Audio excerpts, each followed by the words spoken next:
नमस्कार, मैं प्रांशु राठौर और आप देख रहे हैं नेक्स्ट 9 न्यूज। जैसा कि आप जानते ही हैं कि महाराष्ट्र में सियासी उठापटक अब भी जारी है। महाराष्ट्र में किस तरीके से सियासत काफी ज्यादा गहरी हो चुकी है। जी हाँ, जैसा कि आप जानते ही हैं कि शिवसेना दो गुटों में बटी हुई है। एक तरफ है शिवसेना के प्रमुख और पूर्व मुख्यमंत्री उद्धव ठाकरे और दूसरी ही तरफ है मुख्यमंत्री एकनाथ शिंदे।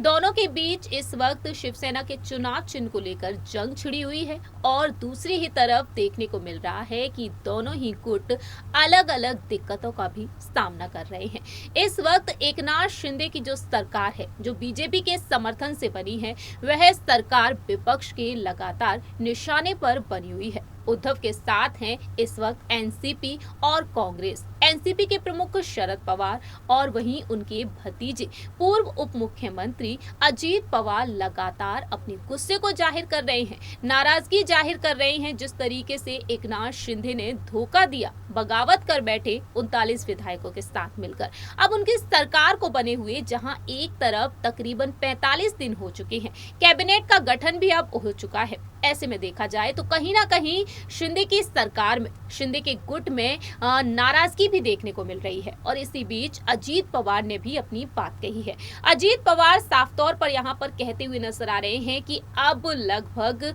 एकनाथ शिंदे के गुट का खेल खत्म होता हुआ नजर आ रहा है। वह कह रहे हैं कि यह सरकार अब जल्द से जल्द गिर सकती है। दरअसल आपको बता दें, हाल ही में अजीत पवार का एक स्टेटमेंट सामने आया है और इस स्टेटमेंट के जरिए मालूम होता है कि वह किस तरीके से अपनी नाराजगी को जाहिर कर रहे हैं।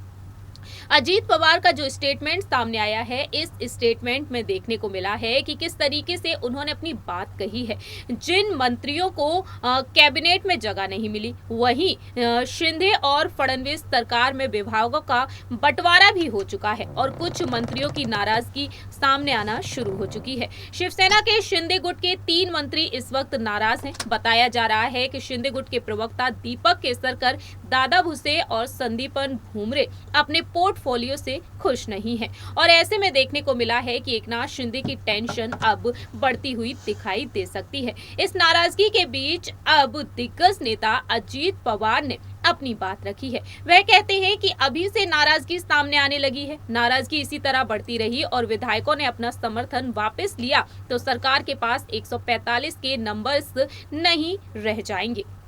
जिस दिन ऐसा हो जाएगा उस दिन शिंदे फडणवीस सरकार गिर जाएगी। हालांकि उन्होंने ये भी कहा कि कोई खाता वजनदार या कम वजनदार नहीं होता, आप अपने काम से किसी भी विभाग को वजनदार बना सकते हैं। एनसीपी के एक और सीनियर नेता छगन भुजबल ने इन मंत्रियों की नाराजगी पर अपनी बात रखी और कह दिया है कि सत्ता के लिए शिवसेना में बगावत की नहीं, मुद्दों की आवाज उठाई है, फिर अब क्यों रो रहे हैं। आपको बता दें, दीपक केसरकर ने बयान दिया। उन्होंने बताया कि उन्हें स्कूली शिक्षा मराठी भाषा मंत्री बनाया गया और इसके अलावा बाकी दादा भुसे अघाड़ी सरकार में कृषि मंत्री हुआ करते थे और उन्हें लगा था कि अब इस बार थोड़ी सी तरक्की होगी, लेकिन उन्हें बंदरगाह और खदान विभाग मिल चुका है। ऐसे में देखा जाए तो उन्हें डिमोशन होने का कहीं ना कहीं एहसास हुआ है। इस तरीके से नाराजगी साफ तौर पर दिखाई दे रही है शिंदे के गुट में। देखना होगा कि आगे चलकर शिंदे अपने गुट को किस तरीके से मजबूत बनाते हैं। क्या यहाँ पर विपक्ष को वह करारा जवाब देंगे। फिलहाल तो अजीत पवार यहाँ पर इस नाराजगी को देखने के बाद लगातार हमला बोलते हुए दिखाई दे रहे हैं। इस रिपोर्ट में इतना ही। बाकी की तमाम अपडेट्स के लिए आप देखते रहिए नेक्स्ट 9 न्यूज।